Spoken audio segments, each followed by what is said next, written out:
João, Deus ele tem uma palavra para transformar a sua vida em nome de Jesus, mas que para que isso aconteça é necessário que você abra o teu coração.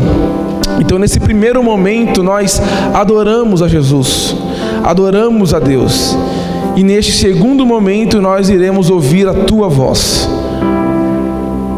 O que Ele derramou sobre a minha vida será derramado sobre a vida de vocês, e que haja transformação, e que haja cura, e que haja um entendimento. Eu louvo a Deus pela minha igreja, eu louvo a Deus pela vida da minha esposa, a mulher mais linda deste ministério, dessa igreja. Diga um amém. E eu louvo pela vida do meu bispo, da minha bispa. O pai que eu não tive, o Senhor é na minha vida. E eu louvo a Deus por isso. Amém? Quem achou aí, diga glória. Lá no capítulo 14, profeta, vai lá pra gente. Vamos aqui ler o que Jesus ensina a partir do versículo 16. Louvar a Deus por toda a igreja, os homens de guerra ali da sonoplastia que está aqui fielmente servindo ao reino, o pessoal aí da manhã, né? Os obreiros, essa equipe maravilhosa. Amo vocês. Lá no 16 diz o seguinte, a minha versão vai estar assim: e eu pedirei ao Pai, e Ele lhes dará outro Consolador para estar com vocês para sempre. O Espírito da verdade, o mundo não pode recebê-lo, porque não vê e nem o conhece. Mas vocês o conhecem, pois Ele vive com vocês e estará com vocês. Não os deixarei órfãos, voltarei para vocês. Diga amém, glória a Deus. Tome o seu assento, dando glória a Deus, e dê uma salva de palmas para Jesus.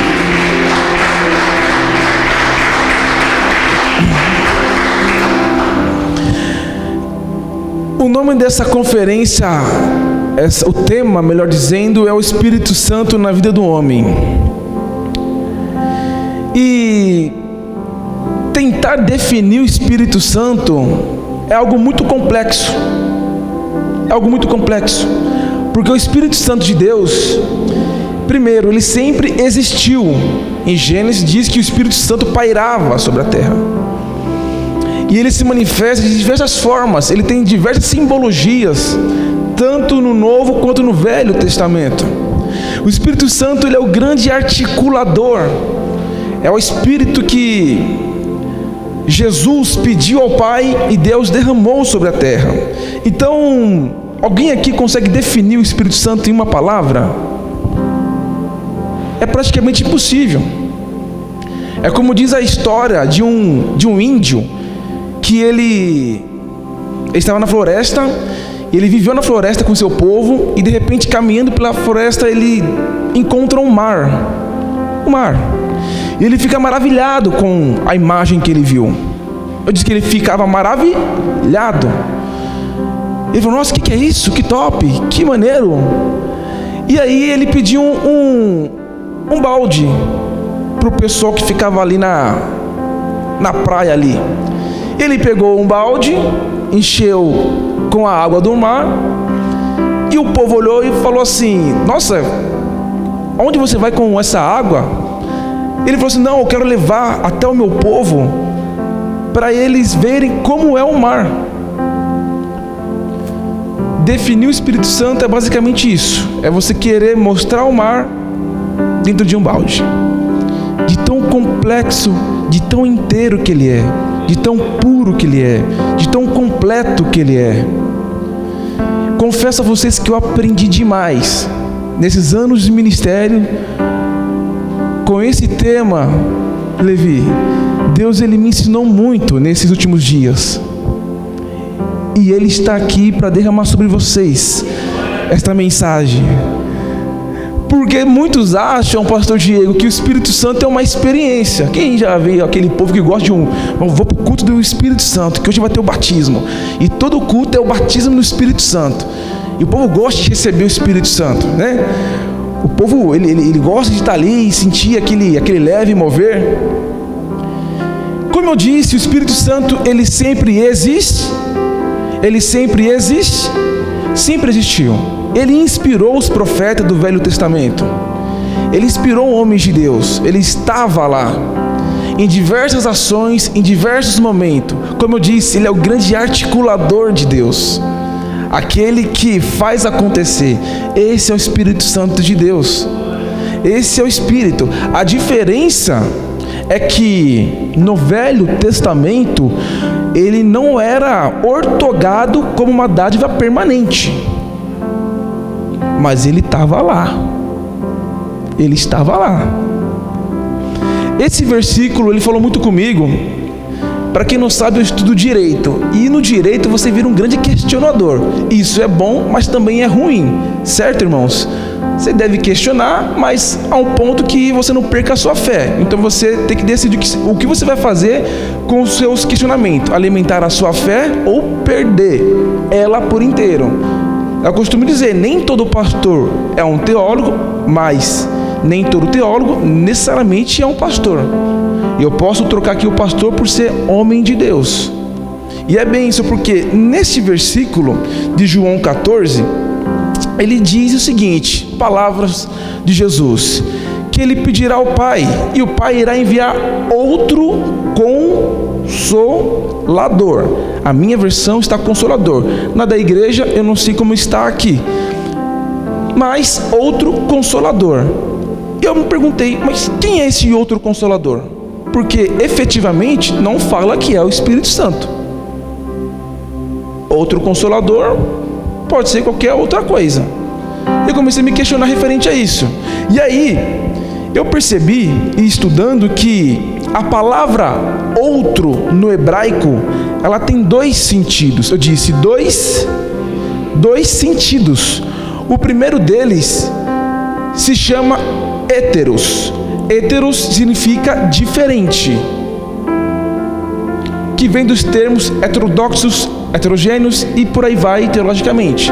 E a segunda palavra no grego significa allos. Repita comigo, allos. E allos significa outro do mesmo tipo. Só quem está na fé perceber isso aqui. Allos vai significar outro do mesmo tipo. Esta mesma palavra, ela aparece na parábola da semeadura, quando fala, olha, tal semente foi lançada aqui, já a outra semente foi lançada ali, e a outra semente, ela foi ali.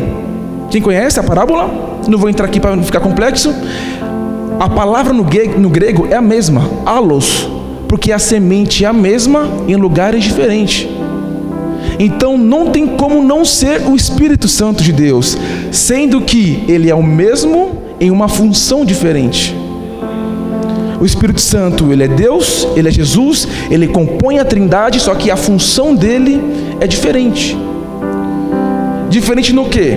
Entra no Consolador, que no grego quer dizer parakletos, que está ligado a alguém que é consolador, mentor ou advogado.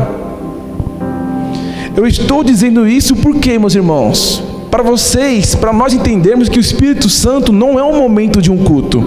O Espírito Santo não é uma experiência de um culto.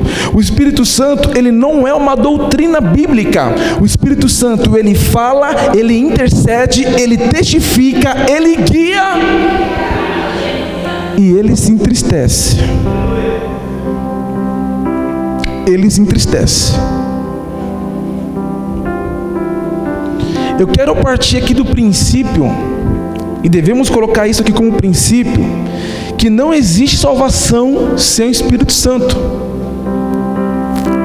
Repita comigo, não existe salvação sem o Espírito Santo. Até porque o Espírito Santo, ele é o penhor da nossa salvação. Ele é a garantia da nossa salvação. Ele é a garantia. Vamos aqui abrir aspas em Éfesos 1:13 para as palavras do apóstolo Paulo, que ele diz: nele, quando vocês ouviram e creram na palavra da verdade, o evangelho que os salvou, vocês foram selados com o Espírito Santo da promessa, que é a garantia da nossa herança até a redenção daqueles que pertencem a Deus para a tua glória. Esse é o Espírito Santo, ele é o penhor da nossa salvação. A partir do momento que você o recebe, existe um selo da promessa sobre a tua vida, marcado sobre a tua vida. A partir daí, você está salvo. Segura a onda, porque essa é a parte boa da ministração. Diga amém. E é interessante porque apóstolo Paulo, em Atos 19, ele encontra alguns discípulos. E ele indaga esses discípulos. Ele diz: olha, vocês já receberam o Espírito? E esses discípulos falaram: a gente nem sabia que tinha um Espírito. Apóstolo Paulo estranha essa resposta negativa e pergunta: então, em que fostes batizado? E eles dizem: no batismo de João. Então o apóstolo Paulo, ele explica para esses discípulos, ele coloca a ordem da disciplina da salvação. Ele diz: João realizou o batismo de arrependimento, dizendo ao povo que cresce naquele que vinha depois dele, a saber, em Jesus. Então o apóstolo Paulo, ele coloca a sua mão sobre esses homens, e esses homens se enchem do Espírito Santo e começam a falar e orar em línguas.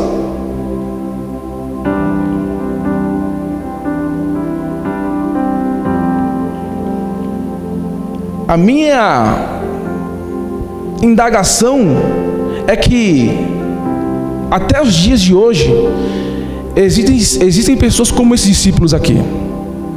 Já foram batizados, conhecem as Escrituras, não falta um culto, sabe de Gênesis, Apocalipse, mas não tem vida com o Espírito Santo.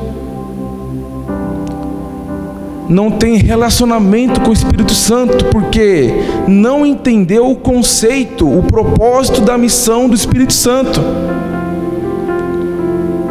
E não consegue ter um estilo de vida com esse Espírito. Vira uma pessoa confusa em seu próprio ministério. O Espírito que derrama sobre nós os nossos dons. Os dons, aquilo que foi derramado sobre a tua vida, para o seu chamado, é um Espírito que está em você que manifesta isso. Aí, quando você não tem esse relacionamento, você vira alguém perdido.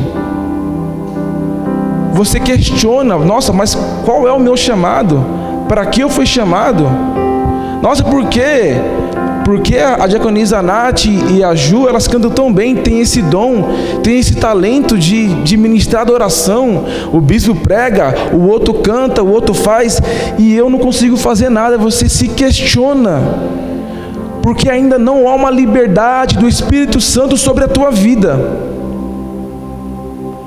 Não há espaço para que Ele manifeste. Às vezes você tem até um grande desejo de ser um pregador, um ministro do Evangelho, um ministro de louvor, um músico, uma pessoa com chamado de oração, com dom da cura, com dom da interpretação. De repente você até tem esse desejo no teu coração, só que você não se encontrou ainda, porque o Espírito Santo não tem espaço ainda nesse tipo de pessoa, nesse estereótipo de pessoa. E você começa a fazer questionamento, e você acaba sendo uma pessoa totalmente confusa. E isso é importante, por quê? Porque você precisa saber a semente que você tem. para você saber o fruto que você vai dar. Eu vou repetir isso. Você precisa saber a semente que você tem para saber o fruto que você vai dar. Que não sejamos alguém perdidos, desviados dentro da igreja. Desviado dentro da igreja. E isso abre brecha para uma série de problemas na sua vida, no seu comportamento, na sua postura. Isso abre uma série de problemas. Um deles é que você está tão desligado ministerialmente, tão desconectado com o céu, com o Espírito Santo de Deus, aquele que é o nosso consolador, aquele que é o nosso mentor. Você está tão desconectado que você se preocupa mais com o fruto dos outros do que com o seu fruto.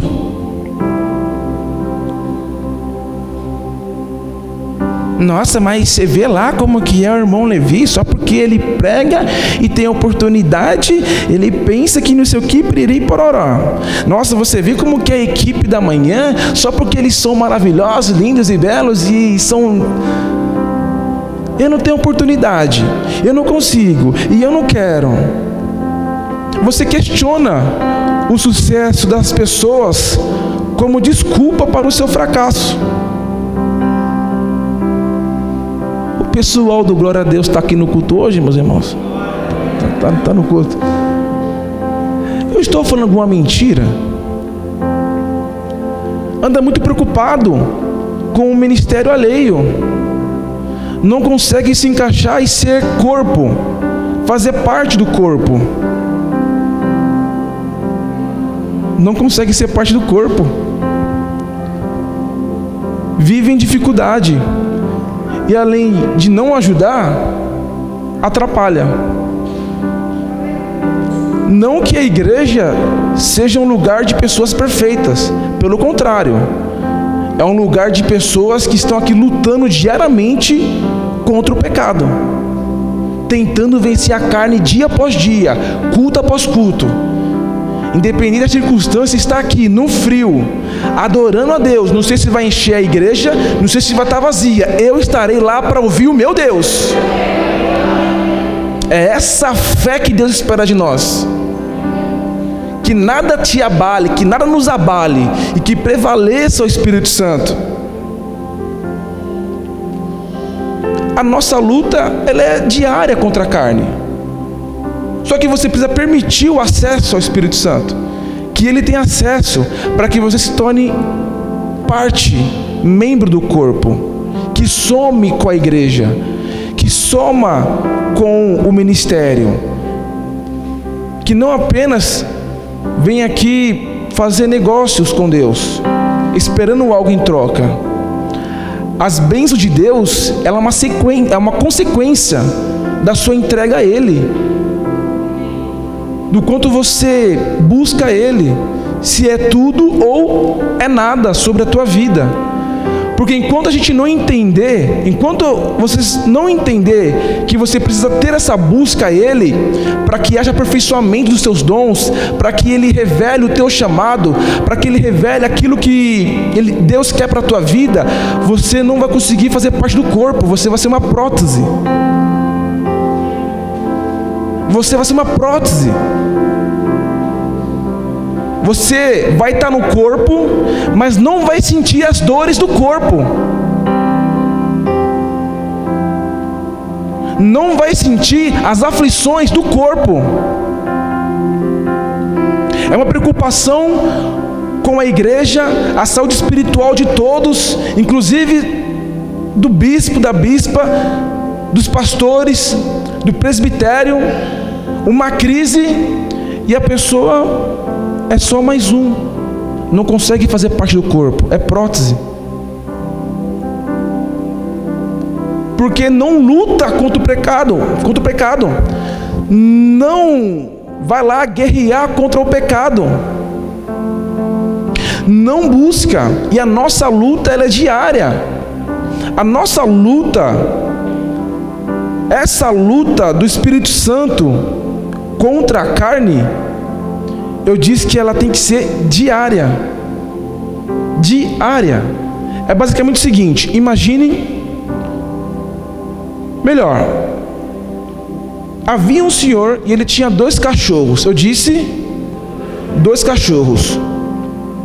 E esses cachorros, eles apostavam corrida.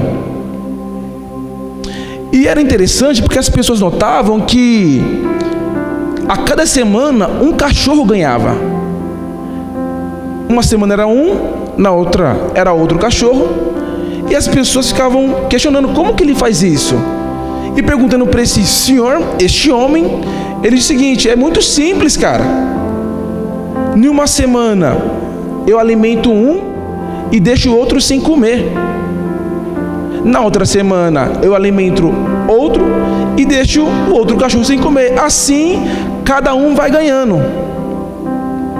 Tem gente que leva a vida espiritual assim: ora alimenta o espírito, ora alimenta a carne. Recebeu uma bênção de Deus, é hora de alimentar o espírito, porque afinal bênção é bênção, né?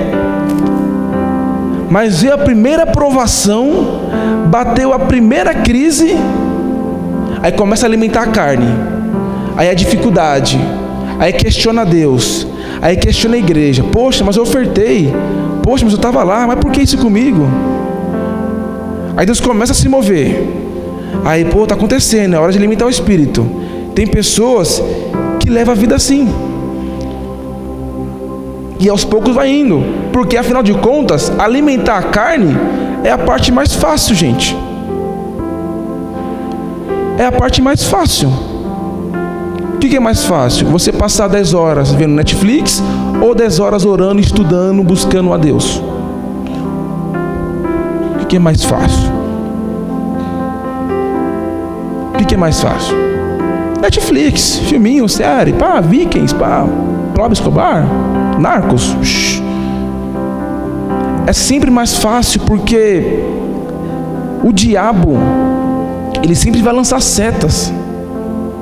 E todos nós, repita comigo em nome de Jesus, todos nós estamos sujeitos a isso. A diferença é, se você luta, se cai na tua consciência, se você ouve o Espírito Santo falando: olha, não é assim, olha, vai por ali. Quem você tem alimentado mais? Como eu disse aqui, o Espírito Santo, ele é evidente na história, em relatos bíblicos, inspirando pessoas. Por quê? Ele é um tipo de dádiva, ele é um espírito que sempre está ali para encher alguém, para usar alguém, para se manifestar em alguém. Basta você querer e entender que a nossa luta, ela é constante. Em Gálatas 5, no versículo 16, diz o seguinte: por isso digo, vivam pelo Espírito, e de modo nenhum satisfarão os desejos da carne, pois a carne deseja o que é contrário ao Espírito, e o Espírito o que é contrário à carne. Em algumas versões está militam, né? O Espírito milita contra a carne. Eles estão em conflito um com o outro, de modo que vocês não fazem o que desejam. Mas, se vocês são guiados pelo Espírito, não estão debaixo da lei. Ora, as obras da carne são manifestas: imoralidade sexual, impureza e libertinagem, idolatria e feitiçaria, ódio, discórdia, ciúmes, ira, egoísmo, dissensões, facções e invejas, embriaguez, orgias e coisas semelhantes. Eu os advirto, como antes já os adverti, que os que praticam essas coisas não herdarão o reino de Deus. Quando eu leio isso, e esse é um texto conhecido, eu pergunto: o que eu tenho para falar? Se já está claro literalmente nas palavras do apóstolo Paulo. O que eu vou falar? A partir do versículo 22, ele começa a narrar os frutos do Espírito. Bondade, parará, mansidão, entre outras coisas. Aí você pode perguntar, presbítero Jean, mas o que fazer para vencer a carne? Você pode questionar, por onde eu devo ir? Por onde eu devo caminhar? O que eu devo fazer? Eu vou te responder, não é assistindo Big Brother, não é roubando a sua empresa, independente do valor, não é mentindo para as pessoas, não é omitindo, não é por aí. As obras da carne são coisas que sempre vai desejar atingir e confrontar as coisas do Espírito. Eu não sei se vocês conhecem acho que apóstolo ou pastor Luiz Hermínio, um cara muito conhecido. E ele tem uma frase que eu já vi vários e vários pregadores utilizar ela. Vários, está no culto, cara, é a mesma frase. Que ele diz que a matéria-prima do Espírito é a carne. Quem já ouviu isso? Já ouviu? Alguém já ouviu? Pode levantar a mão, quem já ouviu essa frase? Ele diz, a matéria-prima do Espírito Santo é a carne. E para mim isso não faz sentido. Uma vez que o Espírito milita contra a carne, a matéria-prima para o resultado final, elas têm uma ligação, elas têm um nexo. O Espírito e a carne não, irmão. É uma luta. O Espírito confronta a carne luta contra o Espírito, e assim é a vida de um crente. Assim é a vida de um cristão, Dedé. Pergunta é: quem você tem alimentado? O teu espírito ou a sua carne? Responda para você mesmo. O que você precisa vencer? É na área sexual? Será que às vezes você perde muito tempo com pornografia? Será que às vezes você não tem um namoro saudável, um namoro espiritualmente saudável? Será que o que você precisa melhorar? Eu costumo dizer que eu não tive esse tipo de ensinamento na minha adolescência. Eu queria ter o bispo bem antes. De repente, o seu problema é alguma coisa voltada à religião, à idolatria. Será que você tem idolatrado o teu dinheiro? Será que você tem idolatrado a tua casa, o teu carro, os teus bens materiais? Será que o seu problema ele é social? Você é uma pessoa que fica irada muito fácil? Uma pessoa que com muita facilidade começa a vir de dentro de você o ódio? Não consegue ter comunhão no altar com as pessoas, recebe um confronto, recebe uma palavra de orientação, de alinhamento? Será que você é aquela pessoa que se estressa muito fácil, que de manhã, tarde e noite vive estressado dentro de casa, que dia após dia não consegue ter uma paz de espírito? Será que você é a pessoa que tem essa dificuldade com relacionamento? É dada uma ordem pastoral de um líder, você questiona a visão, questiona o propósito. Olha, mas isso não pode. Pô, mas de novo, mais um propósito do provedor, já tem o dízimo, já tem as ofertas. Questiona a visão que foi dada ao anjo da igreja. Será que você tem essa obra da carne está sobre a tua vida? Será que você não tem questionado demais? Essas são as obras da carne, cara. São coisas que nós precisamos vencer dia após dia. Agora, efetivamente, como vamos vencer isso, pastor Diego, diaconisa Nath? Efetivamente, como iremos vencer isso juntos como igreja? É crucificando a nossa carne, a nossa naturalidade. É fazer acontecer as palavras do apóstolo Paulo, que ele diz: já estou crucificado com Cristo, não vivo mais eu, mas Cristo vive em mim. É ser crucificado, é dia após dia falar: eu quero crucificar a minha carne. Às vezes pedir perdão para você é uma luta. Eu não consigo pedir perdão, mas não, meu irmão, está repreendido, que os frutos do Espírito Santo começam a pairar sobre a tua vida em nome de Jesus. Que você comece a ser guiado pelo Espírito Santo.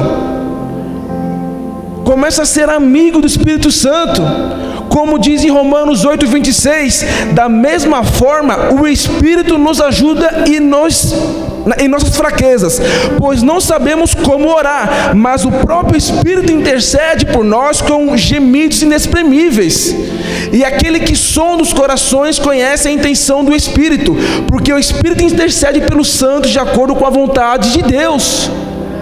Ele está intercedendo por você, Ele está orando por você. Eu quero que você entenda que o Espírito Santo, ele é tão real como o ar que você respira. Como o ar que você respira. E entender que é uma luta incansável no mundo espiritual. Escuta, toda ação no mundo físico gera uma reação no mundo espiritual. A minha questão não é quando alguém vem me confrontar, me xingar ou querer caluniar. Pense nisso. A questão não é quando alguém fala mal de você. A questão não é fisicamente falando quando alguém mente ao teu respeito. Quando há uma briga no seu relacionamento em casa, aquela discussão que do nada, pelo motivo fútil, vocês começam a brigar. Casal, quem é casado, diga amém, casado. Esse casal, diga amém. A gente sabe como funciona, né, Brasil?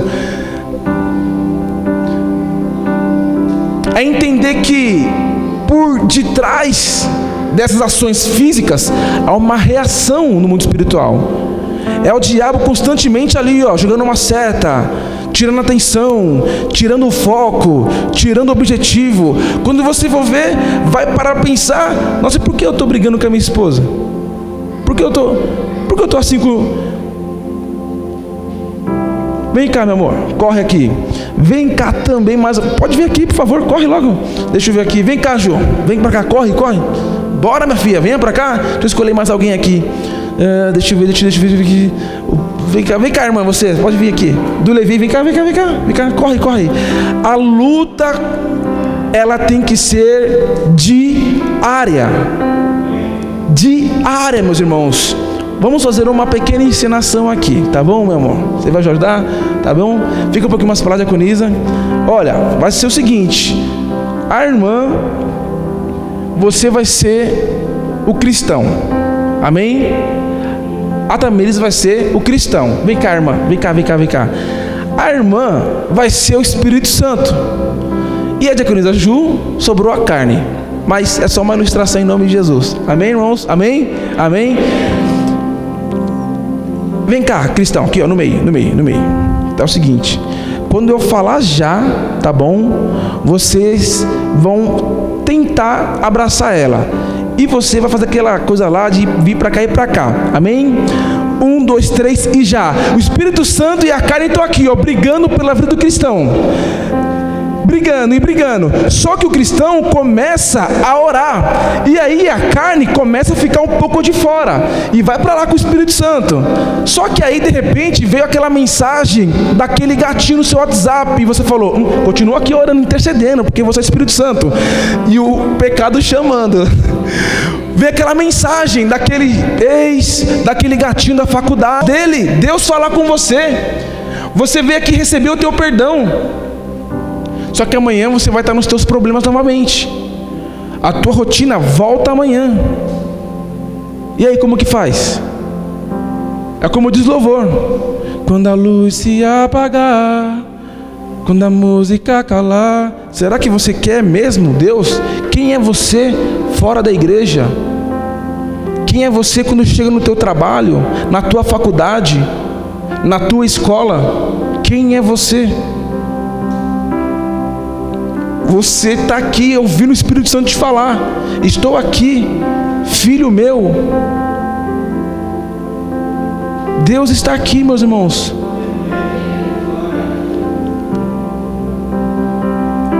É a plenitude do Espírito Santo que faz a diferença na vida do cristão.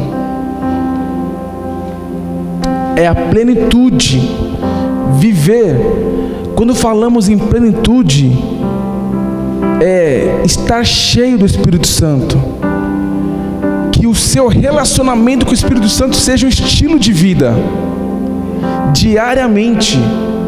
Essa é a grande diferença, porque nós aprendemos aqui que o crente ele foi regenerado.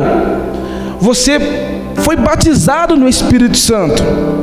Você foi selado a um selo da promessa do Espírito Santo. O Espírito Santo, ele é o penhor da nossa salvação.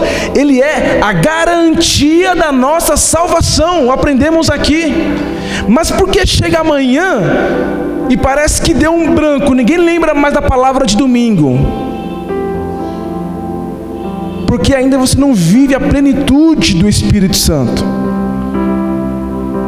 Não conseguiu ainda estar cheio do Espírito Santo, para que os seus dias, para que as suas lutas, para que as suas provações, para que as suas guerras fossem pelejadas com você e o Espírito Santo do lado.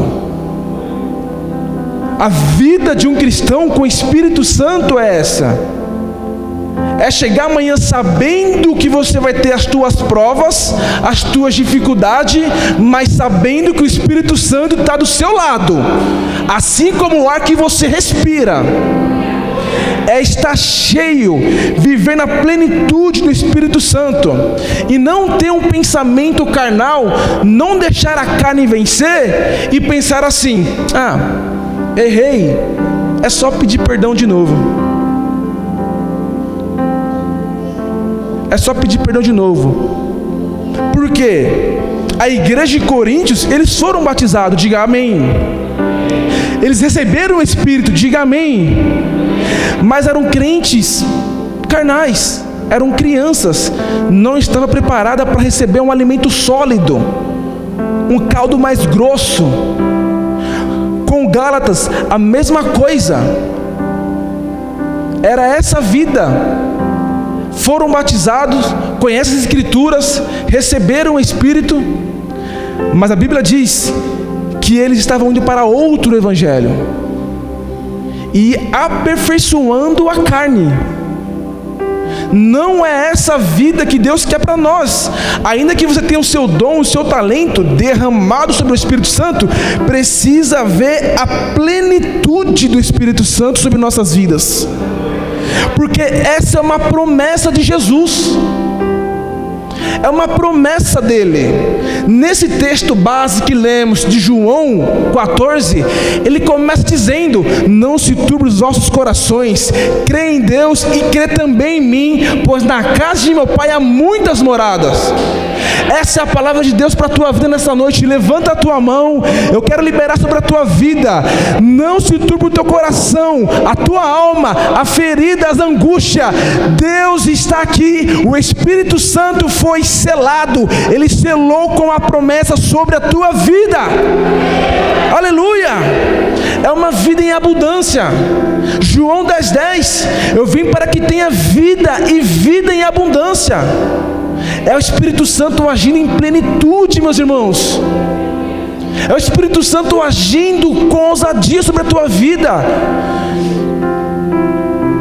A mesma Bíblia que libera essa palavra diz: do seu interior fluirão rios de água viva. Uma ação divina, uma ação sobrenatural com o Espírito Santo de Deus. nós precisamos nos encher dele, meus irmãos. Reconhecer os nossos pecados dia após dia. Esse é o primeiro critério para ter uma vida, um estilo de vida com o Espírito Santo. É reconhecer: Deus, me perdoa, derrama a tua graça, a tua misericórdia, sem ela eu não vivo, Pai. Reconhecer o teu pecado. A segunda é você buscar justamente, pedir para Deus: me enche do teu Espírito, Pai, para que aconteça na sua vida o que diz em Efésios 4, para que você alcance a medida da estatura de Cristo, uma maturidade espiritual, uma maturidade como cristão. Aí sim, nós iremos alcançar essa plenitude que está sobre a vida, que esteve sobre a vida desses homens de Deus, dos apóstolos, tanto os profetas e até os dias de hoje. A maturidade, ter uma consagração plena, meus irmãos, é impossível. Deus, Ele quer nos encher do seu poder, mas é necessário que você esteja vazio da carne. Não tem como colocar vinho novo em outros velhos. É necessário que você se esvazie de você mesmo, para que seja derramada a unção do Espírito Santo e a tua plenitude sobre a tua vida, em nome de Jesus. Eu quero que você se coloque sobre os teus pés, em nome de Jesus.